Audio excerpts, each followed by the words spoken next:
ED রাজ্য সংঘ প্রতিহিংসা শনাক্ত করার জন্য SC mode mechanism. I know you told your friend you're not okay. Tell me what's wrong and why you never said you.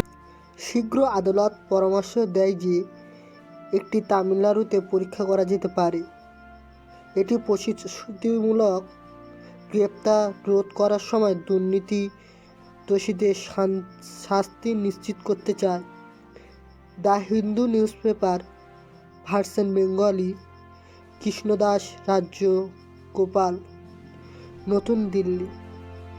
তিনি বৃহস্পতিবার supreme কোর্টে একটি প্যান ইন্ডিয়া মেকানিজম করার আহ্বান জানিয়েছিলেন, যে রাজনৈতিক প্রতিহিংসা বা প্রতিহিংসা এবং একটি উদ্দেশ্য কিনা তা নির্ধারণ করার জন্য কেন্দ্রীয় সরকার বিরোধী শাস্তি রাজ্যের কর্মকর্তা ও মন্ত্রীদের উপর এনফোর্সমেন্ট ডিরেক্টরেট ইডি প্রকাশ করেছে এবং রাজ্যগুলি তখন কেন্দ্রীয় সংস্থার স্থানীয় অফিসারদের গ্রেপ্তার করে প্রতিশোধ নেয়। বিচারপতি সূর্যকান্ত এবং কেভির বেঞ্চ বিশ্বনাথ বলেছিলেন যে তামিলনাড়ু হওয়া উচিত প্রক্রিয়াটি বাস্তবায়নের জন্য পরীক্ষার ক্ষেত্রে যেমন বেঞ্চ দেশের ভাগ্য নিয়ে উদ্বুদ্ধ প্রকাশ করেছে। যদি রাজ্য এবং কেন্দ্রীয় সংস্থাগুলি মামলা দায়ের করে এবং একে অপরের অফিসারদের গ্রেপ্তার করে এক উপম্যানশিপের প্রতিশোধমূলক লেখা লিপ্ত হয়, আদালত সলিসিটর জেনারেল তুষার মেহতার প্রতিনিধিত্ব করে ইডির একটি আবেদনে শুনানি করেছিল। অভিযোগ করে যে তামিলনাড়ু তার বিশদ বিবরণ ভাগ করছে না, দুর্নীতি, বেআইন বালি উত্তোলন এবং সামঞ্জস্যপূর্ণ সম্পদের ক্ষেত্রে রাজ্যের মন্ত্রী, অধিকারী এবং অন্যদের বিরুদ্ধে এফআইআর এবং অভিযোগের তদন্ত। ইডি চেয়েছে Tamil Nadu director of vigilance and anti corruption বা বিডিএসি থেকে সিবিআই তার অফিসার আঙ্কিত তিওয়ারির বিরুদ্ধে ঘুষের একটি মামলা স্থানান্তর করা হয়েছে।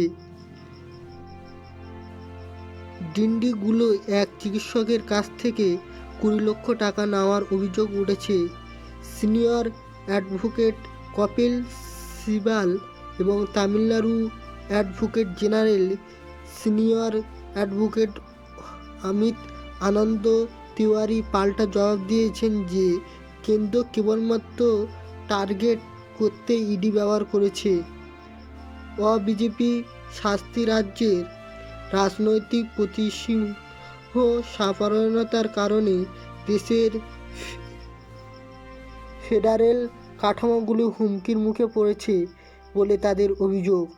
প্রতিহিংসা এড়িয়ে চলুন, আমাদের একটি ন্যায্য এবং স্বচ্ছ প্রক্রিয়া বা একটি সংস্থা উন্মোচন করা উচিত যা আন্তঃরাষ্ট্রীয় প্রভাবগুলি খতিয়ে দেখবে, বিশেষত যখন বিভিন্ন দল কেন্দ্র রাজ্য থেকে এবং প্রতিরোধ করার সময় দোষীদের শাস্তি দেওয়ার উদ্দেশ্যে অক্ষুণ্ণ রাখে প্রতিশোধমূলক গ্রেপ্তার। যদি না এটি বিকশিত হয়, বিচারপতি বিশ্বনাথ মৌখিকভাবে বলেছিলেন,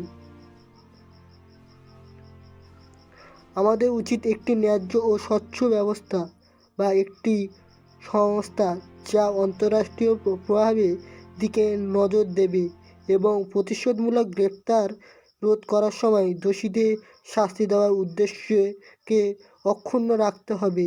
বিশ্বনাথ, সুপ্রিম কোর্ট।